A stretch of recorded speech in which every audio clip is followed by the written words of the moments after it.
Hi, this is Dr. Daniel Rossetto and welcome to today's video. We have one today for those concerned with the business side of decarbonisation. These videos are designed for anyone who is interested, business people, students and everyday citizens who hear about these topics, perhaps in the media, but want to know more information. Today we will look at whether carbon border taxes, sometimes called carbon border adjustments, will actually reduce emissions.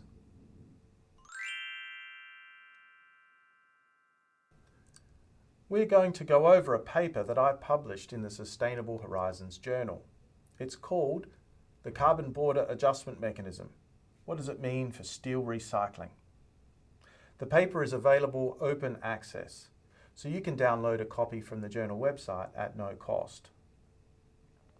Carbon border taxes are a relatively new policy instrument. They place a charge on the imports of products that is based on the greenhouse gas emitted during their production. The reason for their introduction is to reduce the risk of what has become known as carbon leakage. Carbon leakage is a problem that some fear will happen if countries have different approaches to reducing carbon.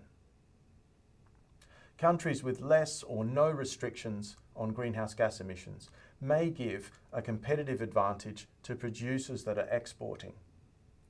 That is because they will not pay for carbon dioxide emissions in the country of production. When those products are then sold into markets with stronger emissions limits or pricing systems, they can outcompete products that have paid for their emissions. Under the logic of carbon leakage, this means producers either move to those locations or imports take up an increasing share of the market. This is particularly so with heavy industrial products like steel, aluminium and cement.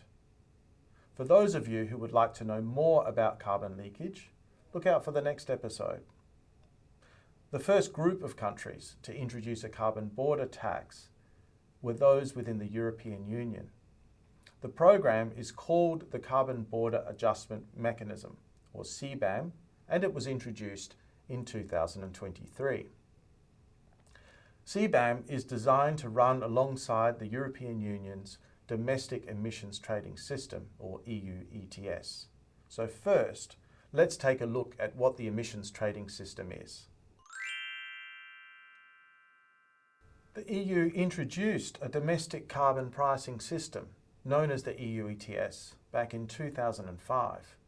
The system was designed to help member states meet their Kyoto Protocol targets at lowest possible cost. The Kyoto Protocol was the original United Nations agreement that sought to limit greenhouse gas emissions. It has since been replaced by the Paris Agreement. We will go deeper into the Kyoto Protocol and the lessons learned in another video, so stay tuned for that one. Under Kyoto, developed countries committed to reducing emissions during the first commitment period from 2008 to 2012 from a 1990 baseline. The Kyoto Protocol allowed countries to trade emissions quotas among themselves to help reduce the costs of meeting the targets. So the EU decided that member states should have the same flexibility, so it designed the emissions trading system. The system creates a legal obligation for around 10,000 factories and electricity plants to report emissions each year. The factories and plants, called installations, are obliged then to surrender permits equal to their verified emissions each year. The permits are called European allowances, or EUAs. The system also covers flights that take off and land at airports inside the European Union, and the trading system is called cap and trade because it limits emissions under a finite cap. It does not cover the whole economy. Some sectors like transport and land use, for example, do not participate in the market. But for the sectors that are covered, the cap reduces every year. This generates a scarcity of allowances, a shortage, and this drives the price. There are penalties for non-compliance. The European Commission allows member states to give out some of the permits for free to installations each year. The free allocations are reserved mainly for those industries at risk of carbon leakage. The rationale is that some installations are emissions intensive. The products they produce are internationally traded. They compete with producers outside the European Union that may not have to pay for carbon emissions. Importantly, there is no scope for domestic producers to pass on the costs to consumers.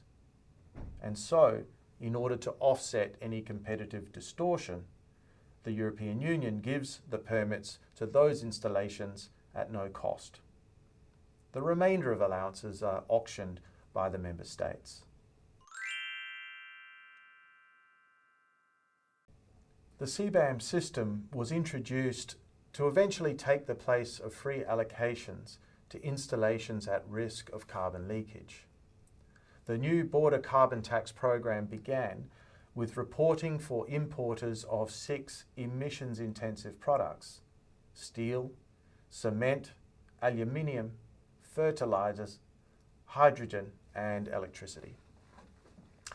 The charges will start to apply from 2026. Over the next 8 years, till 2034, charges will be ramped up in line with the removal of free allocations. The charges will be calculated based on average European allowance auction clearing prices. While those prices vary, over the last few years, they have ranged between 50 and 100 euros per tonne. By 2034, in theory, there ought to be a level playing field for all domestic and international producers of those products. Accordingly, in my study, I sought to answer the following 2 questions. Firstly, is cbam a more effective way to reduce the effects of carbon leakage than free allocation of emission allowances? And secondly, will circular solutions such as resource recovery and recycling lead to reductions in greenhouse gas emissions and vice versa? So next, we will take a look at the competitive dynamics implied by removing free allocations in this way, in particular for steel producers.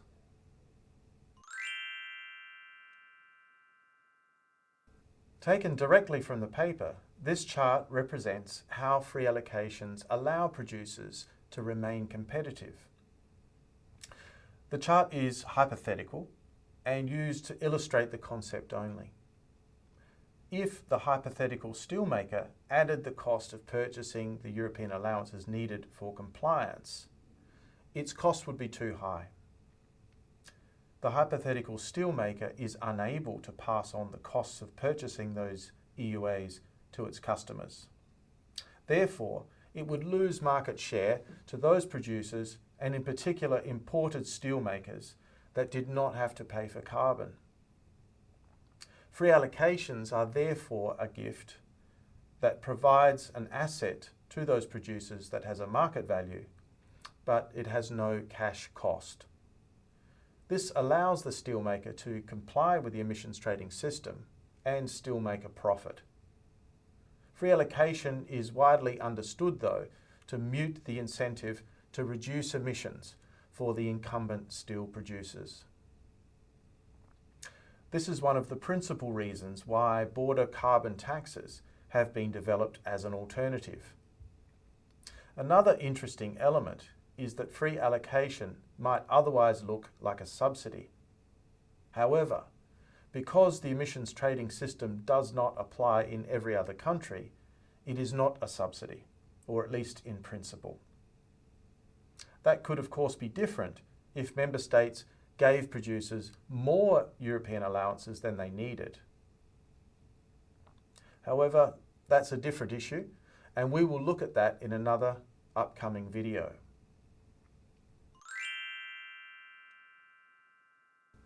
For importers, the situation is rather more straightforward.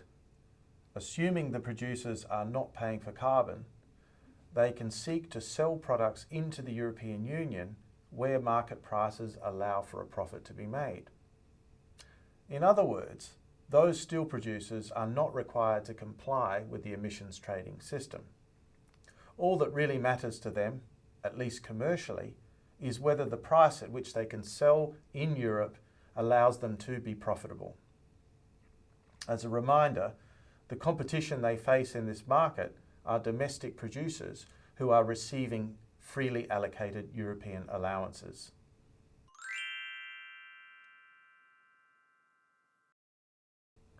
This final scenario is the one in which the level playing field, which is the aspiration of the CBAM program, is achieved.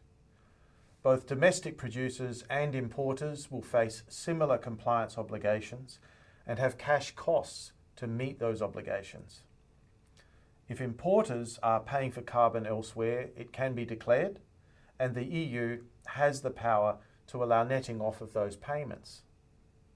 An important point here is that the cash cost to steel producers will need to be recovered from customers. Therefore, it is possible that the overall market price for steel in Europe will rise as a consequence. Alternatively, steelmakers competing for shares of the European market can invest in emission reduction technologies. That is, if carbon is now a component of the cost of production, anything that can reduce emissions ought to offer an advantage in that context. A lower emissions footprint would allow for lower costs of production and the potential to outcompete more emissions-intensive producers. Steel is a really interesting commodity, as there are some different ways to make it that can result in different emission footprints. Here is a selection of different examples from around the world. Traditional steelmaking, using the basic oxygen furnace, denoted here as BOF, can be more emissions intensive, whereas deploying electric arc furnace technology, shown here as EAF, can, on the other hand, reduce emissions. EAF technology also allows for scaling up in the use of scrap steel as a feedstock, taking the place of iron ore and metallurgical or coking coal. As the chart shows, there can also be as many as 2 tons of carbon dioxide difference per ton of steel. So it appears that switching to electric arc furnace technology may offer some advantages under a CBAM scenario.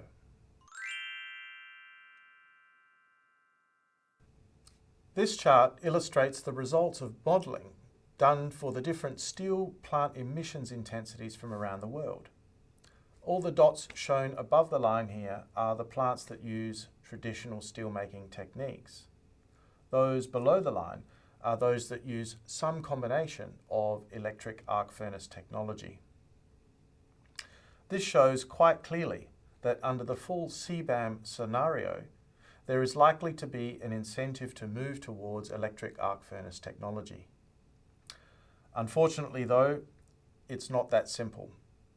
Converting to electric arc furnace technology is a significant infrastructure investment requiring many years of operation to achieve its return. It requires confidence over the long term, a belief that the rules will be maintained over a decade or more. So that prompts the question, will CBAM last? Well, that's a topic for another video, so stay tuned. But it also requires confidence that there will be enough scrap steel available at an affordable price over a long time frame.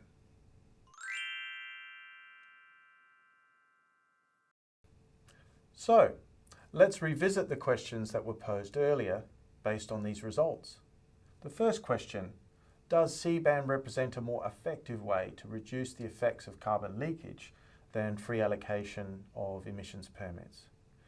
And there are definitely some ways in which CBAM can be more effective than free allocation, particularly in incentivizing emission reductions.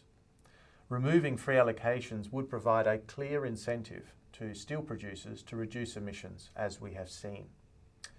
However, there are also downsides to consider. It is likely, for example, to increase the overall cost of steel, so it could be said to be inflationary. There are also other factors. The second question, will circular economic solutions like resource recovery and recycling, lead to reductions in greenhouse gas emissions or vice versa. And in the case of steel, it appears likely that utilising scrap steel will help with overall decarbonisation efforts.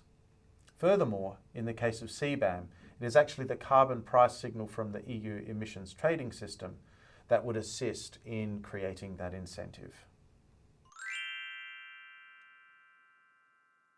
To conclude, it looks likely on the surface that carbon border taxes will reduce emissions, so that's a positive.